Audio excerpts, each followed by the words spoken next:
Los Angeles didn't just build a fashion system, it turned that system into power. And there's a difference. In the last video, we looked at the forces that created the foundation: Hollywood, the garment district, showrooms, lifestyle, and speed. But a system by itself doesn't automatically translate into global influence. What transforms a system into a powerhouse is scale, it's consistency, it's the ability to take what works locally and extend it outward into national markets, into global distribution, into culture. And that's what Los Angeles did, not all at once, not through a single movement, but through a series of shifts that over time positioned the city as more than just a production hub. It became a driver of fashion culture, a place where brands weren't just created, they were exported, where aesthetics weren't just developed, they were adopted, and where the industry itself began to recognize that Los Angeles wasn't following, it was leading in its own way. But what's important to understand is that this didn't happen through traditional fashion pathways. Los Angeles didn't rely on legacy houses. It didn't build around runway dominance. It didn't wait for validation from established fashion capitals. It built power through something else, through product, through distribution, through an understanding of how people actually live and how clothing fits into that reality. And because of that, it was able to scale in a way that felt natural, organic, but also very strategic. This is the part of the story that often gets overlooked, because when people talk about global fashion, they tend to focus on visibility. But visibility without infrastructure doesn't hold. Los Angeles had both, and that combination is what allowed it to become something more than a regional industry. It became a global presence. Before Los Angeles became global, it had to become national. And that transition didn't happen by accident. It was driven by access to buyers, access to retail, access to distribution channels that could take product beyond the city. The showroom system played a major role in this. Retailers from across the country came to Los Angeles not just to observe, but to buy. And once those relationships were established, products started moving from local production to national shelves, from small labels to recognized brands. That shift changed the trajectory of the industry because once a brand moves beyond its local market, it enters a different level of expectation. Consistency matters more. Production has to scale, identity has to hold. And Los Angeles brands learned how to operate within that reality. They learned how to produce in volume without completely losing flexibility. They learned how to maintain aesthetic identity while adapting to different markets. And that balance became one of their strengths because they weren't locked into rigid systems. They could adjust, refine, respond, and that responsiveness gave them an advantage as they expanded. At the same time, department stores and specialty retailers began to recognize something. Los Angeles product sold, not just because of design, but because it connected with consumers in a way that felt current, wearable, relevant. And once retailers see that something moves, they lean into it, they reorder, they expand, they build relationships. And that's how Los Angeles transitioned from being a regional production center into a national fashion force.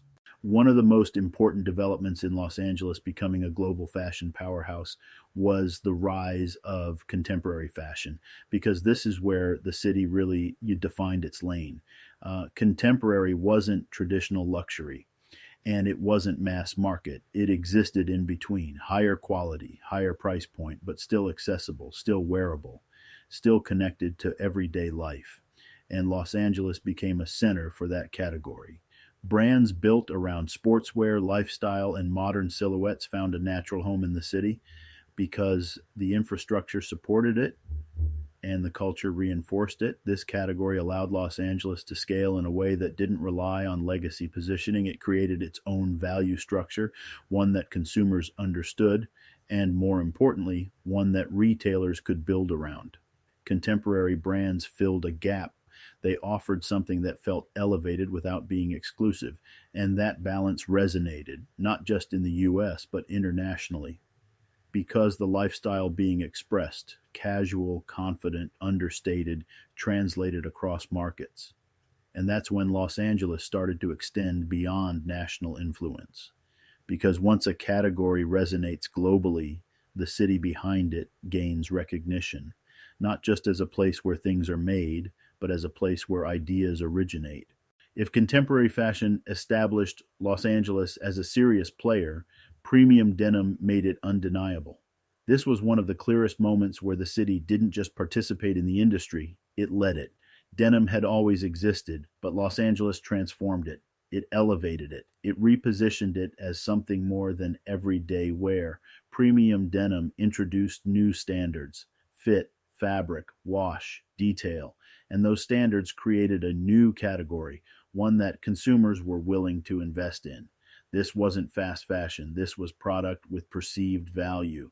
And because Los Angeles already had the infrastructure, local production, technical expertise, flexibility, it was able to move quickly within that category. Brands could experiment, refine fits, adjust washes, respond to demand. And that responsiveness allowed the category to grow rapidly.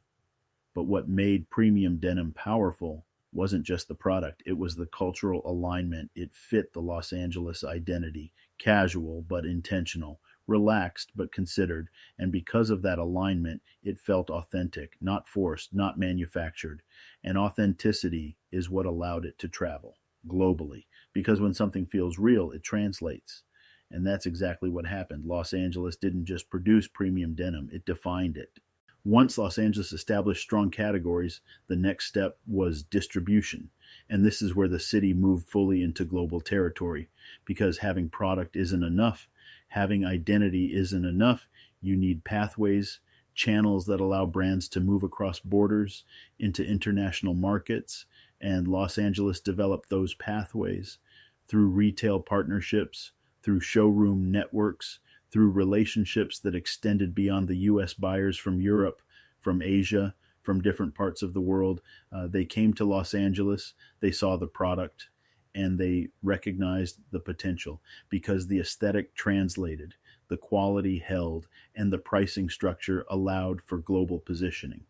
That combination made Los Angeles brands exportable, and once that export cycle begins, it reinforces itself.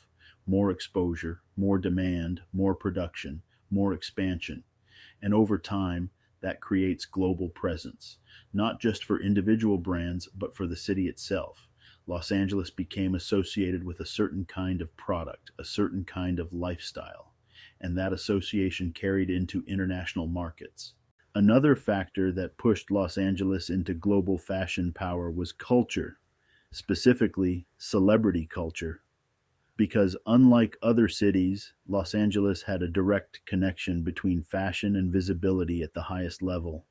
Artists, actors, public figures, all part of the same environment, and that proximity created influence. When people in positions of visibility wear something, it travels, it gets seen, it gets adopted, and Los Angeles was positioned at the center of that. Fashion wasn't separate from culture. It was integrated into it, and that integration accelerated exposure. Because instead of relying solely on traditional fashion channels, Los Angeles brands were moving through entertainment, music, and media. And that created a different kind of reach, more immediate, more organic, more aligned with how people actually engage with style. This wasn't controlled distribution, this was cultural diffusion, and it played a major role in expanding the global presence of Los Angeles fashion. Another factor that pushed Los Angeles into global fashion power was culture, specifically celebrity culture, because unlike other cities, Los Angeles had a direct connection between fashion and visibility at the highest level. Artists, actors, public figures, all part of the same environment, and that proximity created influence. When people in positions of visibility wear something, it travels, it gets seen, it gets adopted, And Los Angeles was positioned at the center of that. Fashion wasn't separate from culture, it was integrated into it. And that integration accelerated exposure because instead of relying solely on traditional fashion channels, Los Angeles brands were moving through entertainment, music, and media. And that created a different kind of reach, more immediate, more organic, more aligned with how people actually engage with style. This wasn't controlled distribution, this was cultural diffusion. And it played a major role in expanding the global presence of Los Angeles fashion. Los Angeles didn't become a global fashion powerhouse by accident. It became one through alignment, through infrastructure, culture, distribution, and timing working together, each element reinforcing the other, each layer building on what came before. And over time, that created something durable, something scalable, something that could extend beyond the city itself. The power wasn't in any one brand, it wasn't in any one moment, it was in the system. And that system is still here, still functioning, still capable. But like anything else, it depends on who understands it and who knows how to use it. Because once you understand how Los Angeles became a global fashion powerhouse, you don't just see the industry, you see the opportunity inside it.